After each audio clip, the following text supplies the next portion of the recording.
23. Jazz moved through the house with the slow confidence of something that believed it would be heard. A saxophone leaned into a melody meant for dim lights and late hours, forgiving in tone, intimate in its patience. The reporter lay near the couch, her body angled as if she had tried to sit and simply missed the moment. One leg folded beneath her, one arm tucked close to her chest. Her eyes were open but dulled, fixed on a place just beyond the ceiling where answers never came. A thin line of blood traced from her hairline and dried against her cheek, subtle enough to pass for shadow if you didn't know better. Her phone rested a few feet away, screen cracked. The recording frozen mid-frame. Her own face caught in the act of believing she still had time. On the hardwood floor, a glass of red wine had tipped over, its contents spreading slowly, soaking into the seams between the boards as if the house itself were trying to drink it away. The bottle stood upright on the counter, half empty, condensation sliding down its neck. Another glass waited beside it, untouched, a faint lipstick mark lingering on the rim. Nothing in the room looked finished. The music kept playing. The hitman stepped around her without hesitation. He didn't look down, didn't acknowledge the shape she had become. He closed the door gently behind him, careful not to disturb the song, and let the rain take over. It soaked him quickly, erased edges, turned the street into a shimmer of broken reflections. He walked with the ease of someone who had done this too many times to feel the weight of it anymore, adjusting his route without conscious thought, slipping through alleys and side streets that smelled of wet concrete and decay. Still, the sensation lingered. The subtle pressure behind the eyes, the quiet awareness that the geometry of the night had shifted. He had learned long ago to respect that feeling, even when it arrived without explanation. Across the city, Alvarez rode as if the road itself were pulling him forward. Rain lashed against him, the engine humming beneath him with a steadiness that felt almost conversational. Salem sat on the handlebars, balanced with impossible precision, eyes fixed ahead. His tail lifted suddenly and cut left through the air. Alvarez followed without slowing, the pain flaring behind his eyes like a warning he no longer bothered to fear. "You sure?" He shouted into the rain, though he didn't ease off the throttle. Salem's tail flicked again, sharp and decisive, then snapped right. Alvarez laughed once, breathless, and leaned the bike into the turn. "Hell of a navigator," he muttered. The engine answered with a deeper vibration, as if in agreement. The motel emerged from the rain, low and forgotten, its neon sign flickering Viac before dropping into darkness. An SUV sat beneath it, angled for escape. Salem's tail went still. Alvarez slowed, killed the lights, and let the rain finish what silence it started. Alvarez rolled the bike into the far edge of the motel lot and cut the engine. Rain ticked against the metal, hissing softly as heat bled away. The neon sign above flickered once, twice, then went dark, leaving the SUV and the row of rooms in a washed-out gray. Alvarez swung off the bike and rested the shotgun against his shoulder, listening. No voices, no movement, just rain and the distant hum of traffic bleeding in from the highway. He looked down at Salem, still perched on the handlebars, eyes fixed on the room at the end of the row. "Guard the bike again, kitty cat," Alvarez said quietly. Salem's tail flicked once in acknowledgement, and he settled, posture alert, as if the machine were something entrusted rather than abandoned. Alvarez crossed the lot without hurry, boots splashing through the shallow puddles, every step deliberate. The pain throbbed behind his eyes, a steady pressure he had learned to carry without flinching. He stopped outside the door, listened again, and then kicked. The door did not open so much as surrender. Wood split inward under the force, the lock tearing free, the frame cracking with a sharp report that echoed briefly down the row before the rain swallowed it.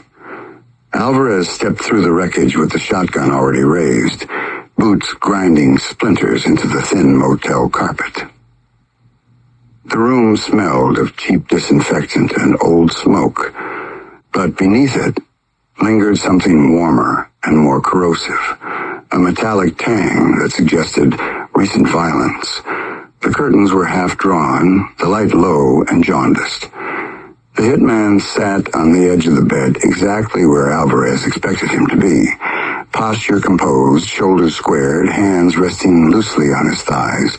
There was no scramble, no reach for a weapon, no instinctive recoil. He had chosen stillness, and he wore it comfortably, as though this moment had been anticipated rather than forced. Along the back of the hitman's neck, the earlier wounds were impossible to ignore. The skin was torn open and blackened, burned raw by the grazes, and it was still smoking, thin gray wisps rising and dissolving into the stale motel air with every measured breath. A faint hiss escaped the damaged flesh, wet and persistent, as if heat were trapped beneath the surface and refused to release itself. The sight of it suggested something unfinished, a violence interrupted rather than resolved. His coat lay folded beside him with deliberate care, sleeves aligned as if later were still an option. When he lifted his eyes to Alvarez, there was no fear in them, only recognition and something quieter beneath it that bordered on relief. "You followed me," the hitman said at last, his voice calm and unhurried, carrying easily through the room. He tilted his head slightly as he spoke, exposing the ruined flesh more fully, allowing the smoke to rise unchecked. "That doesn't happen often." Alvarez did not answer. He stood where he was, feet planted, the shotgun steady in his hands. His attention narrowed to the precise distance between them. The hitman studied him in return, not with defiance, but with careful interest, as though committing details to memory that he would never need again. Time stretched thin, filled only by the patter of rain against the window and the faint hiss from the wound. "What are you waiting for?" the hitman asked. There was no challenge in the question, no mockery. It was simply an acknowledgement of the moment as it existed. He drew in a slow breath, the damaged flesh hissing again, and when he spoke next, his voice softened, dropping into something almost courteous. "Do it," he said. "Oblige me."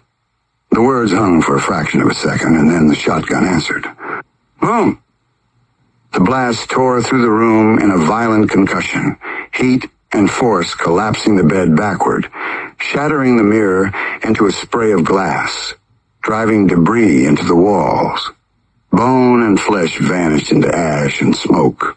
The hitman erased so completely it felt unreal, as though the space he had occupied rejected the idea that he had ever been there at all.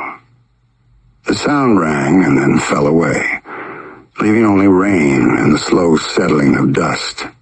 Smoke rolled across the room, thick and acrid, carrying the smell of burned powder and something final. Alvarez lowered the barrel of the shotgun, his breathing steady despite the surge still humming beneath his skin. Much obliged," he said quietly, the words meant for no one.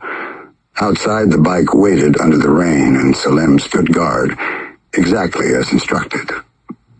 The pain did not arrive all at once. It gathered first, coiling low and deep, a pressure behind Alvarez's eyes that pulsed in time with his heartbeat. He took one step back from the ruin of the room, then another, the floor tilting slightly beneath him, as if the building itself were unsettled by what had just occurred. Smoke drifted lazily through the air, thick and acrid, clinging to the walls and ceiling as though reluctant to leave. The smell of burned powder mixed with something darker, something final, and it settled into his lungs with every breath. Alvarez closed his eyes for a moment, not in prayer, not in regret, but to brace himself for what he knew was coming. When the pain struck in full, it hit like a verdict. It tore through his skull with merciless force, a white-hot surge that drove him down to one knee, his free hand slamming against the carpet to keep himself upright. The world narrowed to sensation, pressure, heat. The sound of his own breathing tearing in and out of his chest. The walls seemed to bow inward, stretching and contracting as if the room were breathing along with him. His vision fractured, edges dissolving into shadow. For a brief, terrifying instant, he wondered if this was where it ended. Not in the blast, not in the chase, but here, alone on a motel floor with the smoke still hanging and the rain still falling outside.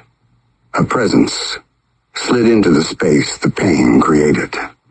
It did not announce itself. It never did. The voice came low and intimate, threaded through the ache like a needle through flesh. "Time to pay the piper," Satan whispered. The words carrying no cruelty, only certainty. "That's your price." Alvarez let out a sound that might have been a laugh if it hadn't been stripped raw by pain. He pressed his forehead briefly against the floor, teeth clenched, refusing to answer. The pain surged again, sharper this time, as if testing him, measuring how much he could bear. Alvarez dug his fingers into the carpet, grounding himself in the coarse fibers, forcing air into his lungs one breath at a time. The voice faded slightly, retreating just enough to remind him that it was not gone, merely waiting.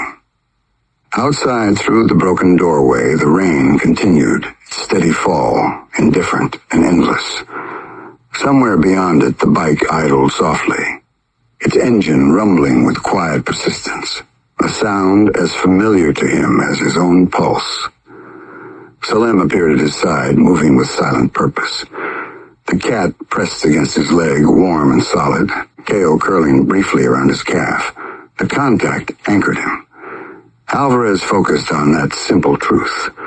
The weight, the warmth, the reality of it. Until the pain began to loosen its grip. It receded slowly, grudgingly, leaving behind a deep, throbbing ache that felt carved into his bones. He stayed where he was for a moment longer, letting the worst of it pass, listening to the rain and the engine and the faint, settling sounds of a room trying to remember how to be still. When he finally stood, the room looked different. Not wrecked, emptied. The bed lay collapsed, the mirror reduced to glittering shards, the air still thick with smoke. But the space the hitman had occupied felt hollow, as if something essential had been torn out rather than destroyed. Alvarez scanned the room once more out of habit, confirming what he already knew. There was nothing left. No body. No evidence of the man beyond the damage he had left behind. It was as if he had never existed at all, and that thought unsettled Alvarez more than the violence itself. He stepped back into the rain and crossed the lot toward the bike. Salem leapt ahead of him, reclaiming his place on the handlebars with practiced ease. Alvarez swung into the saddle, the motion familiar enough to feel like muscle memory rather than choice. The engine responded instantly, steady and reliable, vibrating beneath him like a living thing. He rested his hands on the grips for a moment without moving, letting the rain soak into his jacket, letting the night press in around him. The pain behind his eyes pulsed dully, a reminder rather than a threat. "All right," Alvarez said quietly, his voice nearly lost to the rain. It wasn't a question. It wasn't a challenge. It was acceptance. Salem's tail lifted, unhesitating, pointing straight ahead into the dark. Alvarez eased the throttle and rolled forward, the motel lights falling away behind him as the road opened up, long and uncertain. Somewhere deep inside, the voice watched him go, satisfied for now. And Alvarez rode on, knowing that the night had taken note of him, knowing that whatever waited ahead would demand its due in time. 24.